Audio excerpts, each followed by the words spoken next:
দোস্ত, তোর সাথে আমার অনেক গুরুত্বপূর্ণ কথা ছিল। যদি তুই রেগে না যাস তাহলে আমি নিশ্চিন্তে কথাগুলো বলতে পারি। কি রে দোস্ত, বলবো নাকি? তুই তো মেইলি কথা ছাড়া কোনো কথাই জানোস না। 2 দিন পর পর আইসা বলস এই মেয়ে আমারে পছন্দ করে, ওই মেয়ে আমারে পছন্দ করে। মেয়েদের পছন্দ ছাড়া যদি কোনো কথা থাকে তাহলে নিশ্চিন্তে আমার সাথে বলতে পারস।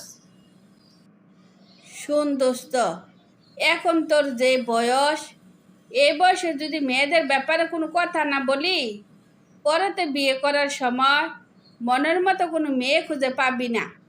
তখন কিন্তু আমার খুব মিস করবি আর আফসোস করবি, কেন আমার কথা শুনলি না। আচ্ছা পান্ত, তুই আমার মন থেকে সত্যি করে বলতো, তুই মেয়েদের কাছ থেকে প্রতিদিন কত টাকা ঘুষ খাস? তোর কথায় আমি কিন্তু মাইন্ড করলাম, তুই বন্ধু হইয়া আমার ঘুষখোর বলতে পারলি। তোর কাছ থেকে আমি কোনো দিনও এই কথাটা আশা করি নাই। তোর কথা খুব কষ্ট পাইছি রে। সরি দোস্ত, আমি ভুলে গেছি। সত্যি কথা যে কারোর সামনে বলতে হয় না। আমি রিয়েলি সরি। তার মানে তুই বুঝাইতেছস আমি সত্যি সত্যি মেয়েদের কাছ থেকে টাকা নিয়ে উকালতি করি? আমার মনের কথা বোঝার জন্য তোর অসংখ্য ধন্যবাদ। তো এবার কোন মেয়ের কাছ থেকে টাকা খাইছস, কার হইয়া উকালতি করতে আইসস, নামটা একটু আমার বলতো। তুই আগে আমার সাথে ভদ্রভাবে কথা বল, তারপর আমি চিন্তা ভাবনা করব নামটা বলবো কি বলবো না। কি রে শালা, তুই কি আমার বোকা পাইছস নাকি যে আমি নামটা শুনতে চাইলাম সে আমার সাথে পাট লইয়া ফালাইলি? দুনিয়াটা এরকমে, সুযোগ পাইলে কে না হাতছাড়া করতে চায়। এবার ভদ্রভাবে বল, তাহলে হয়তো আমি নামটা বলতে পারি। কি, আমার কথা শুনে মন খারাপ হয়ে গেল নাকি? কি রে, আর কোনো প্রশ্ন করবি না? না, আমি আর কোনো প্রশ্ন করব না। এবার আমার সাথে চল, তোর আজকে বিরিয়ানি খাওয়াবো। কি ব্যাপার আবির, তুই আমার বিরিয়ানি খাওয়াবি? তার মানে আমি যাতে তোর কাছে নিজের থেকে নামটা বলে ফেলি? এই, আমার এ নিয়ে আলতু ফালতু কথা বলবি না। বিরিয়ানি খাইলে আমার সাথে চল, নইলে সুজা বাড়ি চল। কি রে পান্ত, তোরা একলা একলা বিরিয়ানি খাইবি? আমারে কি তোদের সাথে নিবি না? দোস্ত, বিরিয়ানি তো আমি খাওয়াচ্ছি না, আবির আমারে বিরিয়ানি খাওয়াইব। যদি আবির তোরে নিয়ে যায় তাহলে তুই যাইতে পারস। কি রে আবির, পিয়ারে কি তোর সাথে নিবি?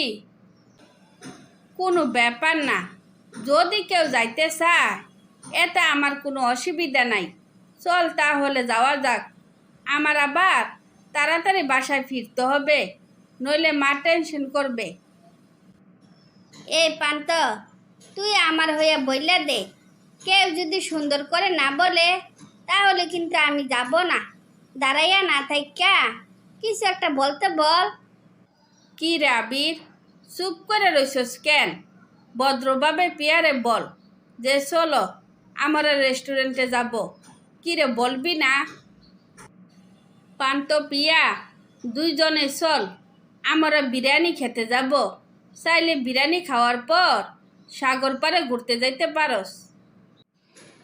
আবির আমার মনের কথা বলছে, আমিও চাইছিলাম একটু সাগর পার থেকে ঘুরে আসি, কিন্তু কোনো পার্টনার নাই তো, তাই এতদিন যাইতে পারিনি।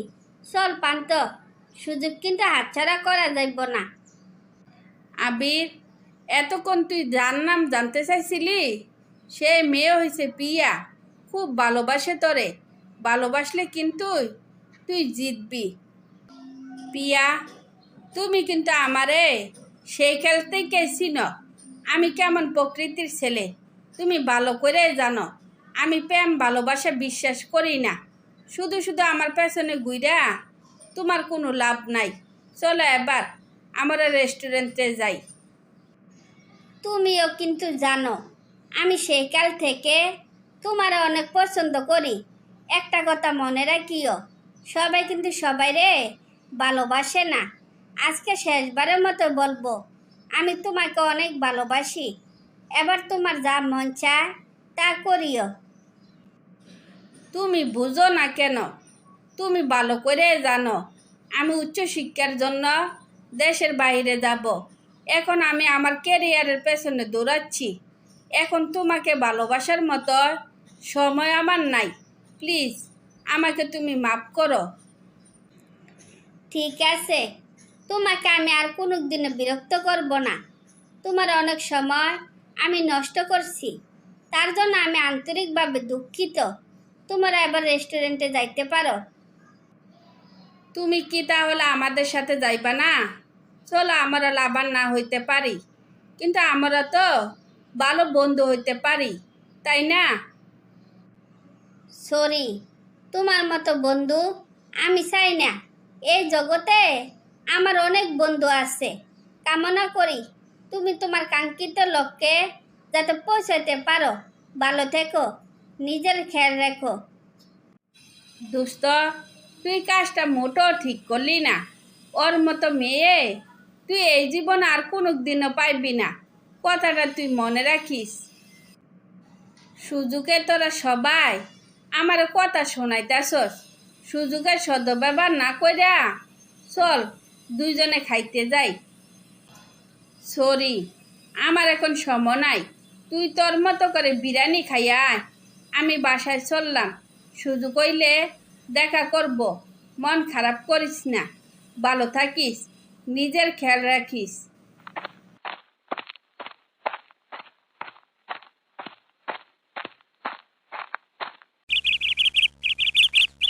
কি রে বাবা, তুই যা চাইছিলি তা পাইছস।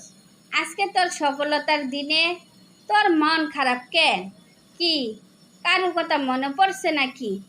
আবির, আমার সাথে কথা বল, চুপ করে থাকিস না।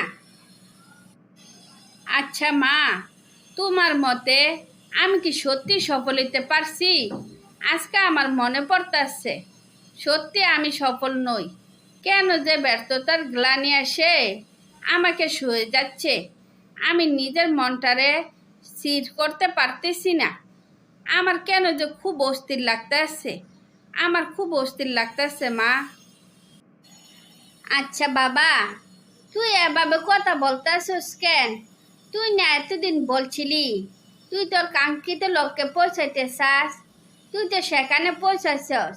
তাহলে তোর মনে এত অস্থির লাগতেছে কেন? কি ওই দেশে কোনো মেয়ের প্রেমে পড়ছস নাকি?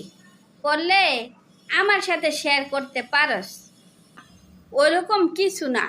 আমার ক্যারিয়ারের জন্য দাদাকে শেষবারের মতো দেখতে পারি নাই। পিয়াকে ভালোবাসতে পারি নাই। পান্তর সাথে বন্ধুত্বর সম্পর্ক রাখতে পারি নাই।